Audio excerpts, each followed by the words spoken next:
સુરતમાં પ્રેમિકાના ખૂનના ગુનામાં લાજપોર જેલમાંથી વચગાળાની રજા ઉપરથી 2021 4 વર્ષથી ફરાર કેદી પ્રેમસિંહને મધ્યપ્રદેશ ચંબલના મુરૈના ખાતેથી સુરત શહેર ક્રાઇમ બ્રાન્ચે ઝડપી પાડ્યો. સુરત પોલીસ કમિશનર દ્વારા જેલમાંથી પેરોલ પર રજા લઈ ફરાર થઈ ગયેલ કેદીઓને પકડી પાડવા ક્રાઇમ બ્રાન્ચને સૂચના આપવામાં આવી હતી.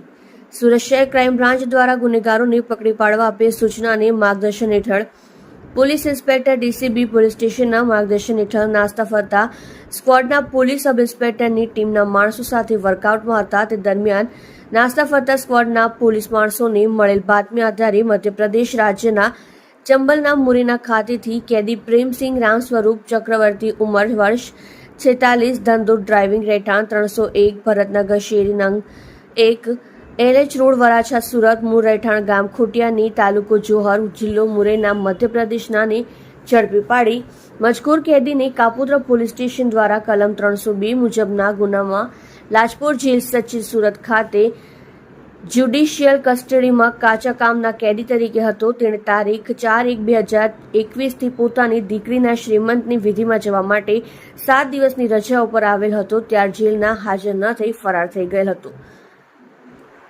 આરોપી સુરત શહેરમાં કાપોદ્રા વિસ્તારમાં રહી છૂટક મજૂરી કામ કરતો હતો. તે વખતે તેની પ્રેમિકાએ તેને પોતાના ઘરે આવવાની ના પાડેલ હતી, જેથી આરોપી એકદમ ઉશ્કેરાઈ જઈ તારીખ 27/8/2018 ના રોજ બપોરના 1:30 વાગે કાપોદ્રા નાના વરાછા સિદ્ધિવિનાયક એપાર્ટમેન્ટમાં રહેતી તેની પ્રેમિકાના ઘરે જઈ તેણીની સાથે બોલાચાલી કરી મારઝૂડ કરી માર્બલનો પથ્થરના ટુકડા વડે માથાના જીવલેણ ઘા મારી સ્થળ ઉપર ખૂનનો ગુનો આચરેલ હતો. જે લાજપોર જેલમાંથી રજા ઉપર બહાર આવી ફરાર થઈ ગયેલ હોય તેના વિશે ખાનગી બાતમીદાર થકી માહિતી મેળવી મધ્યપ્રદેશ મુરૈના ખાતેથી સુરત શહેર ક્રાઇમ બ્રાન્ચે ઝડપી પાડી લાજપોર જેલ મોકલવાની કાર્યવાહી હાથ ધરી.